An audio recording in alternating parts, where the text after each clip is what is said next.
Friends ఒకసారి video అయితే last వరకు చూడండి. సో నిన్న మా మైల బోట్ దగ్గర నుంచి తోనా ఫిష్ తీసుకున్నాం కదా ఈ విధంగా. సో దాన్ని అయితే ఇప్పుడు మేము మైక్ లా పండబోతున్నాము. మైక్ లా పండడానికి చేపను ఏ విధంగా కటింగ్ చేసుకుంటారంటే ఒకసారి చూపిస్తాను చూడండి. ముందుగా ఆ పైన తోలు అనేది లాగేసుకోవాలి. సో తోలు తీసిన తర్వాత అయితే ఈ విధంగా వచ్చింది. ఆ చేపకు స్కిన్ తీసేస్తే సేమ్ మటన్ పీస్ లాగా ఉంటది ఫ్రెండ్స్. ఒకసారి చూడండి మీరే.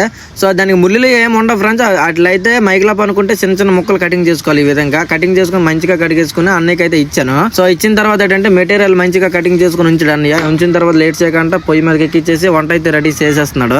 ఇక్కడ చూడండి పచ్చి పచ్చి మొక్కలు అనమాట. ఈ మొక్కలు తింటే చాలా బాగుంటాయి ఫ్రెండ్స్. ఎందుకంటే తోనా ఫిష్ కి ప్రోటీన్ అనేది ఉంటది ఫ్రెండ్స్. అందుకనేసి మేము పచ్చి పచ్చి కూడా తింటుంటాము. సో ఈ విధంగా అయితే ఎసరెట్టేసి బియ్యం కూడా ఇయడం అయిపోయింది. సో నైట్ అయితే అయిపోయింది. ఎందుకంటే ఇవాళ కొంచెం లేట్ అయింది ఫ్రెండ్స్ వంట చేసుకోవడానికి. కొంచెం చేపలలాగా దాంట్లో మనం బిజీ అయిపోయినాము. చూసారా ఇప్పుడు 7:30 అయితే టైం అవుతుంది. తోనా ఫిష్ తో మైక్లాప్ అంటే ఎప్పుడు బాగానే ఉంటది ఫ్రెండ్స్. అందుకే మేము ఇప్పుడు ఒకసారి వండుకుంటాము ఇలాగా తోనా ఫిష్ దొరికినప్పుడు.